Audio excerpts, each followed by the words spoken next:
நம்மை போல நெஞ்சம் கொண்ட புருஷன் பொண்டாட்டி யாரும் இல்லை. ஒன்னும் தெரியாம நானும் இருந்தேன், எனக்கு இப்ப 10 புள்ளை. பொண்டாட்டி தான் பெரிய தொல்லை, உடைக்க போற அவளோட பல்லை.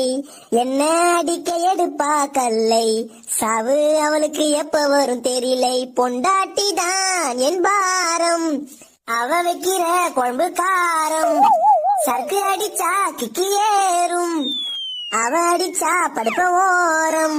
உன் பேசும் நாசம் மோசம் வேஷம் பள்ளி முக்கி ஓட்டப்பள்ளி. புருஷன் பாடும் வைஃப் பாட்டு, அம்மா வீட்டுக்கு நீ ஓடலையா? ஓடி புட்டா நானும் இருப்பேன் ஃப்ரீயா. அம்மா வீட்டுக்கு நீ ஓடலையா? ஓடி புட்டா நானும் இருப்பேன் ஃப்ரீயா. இது பேய் போலே மூஞ்சை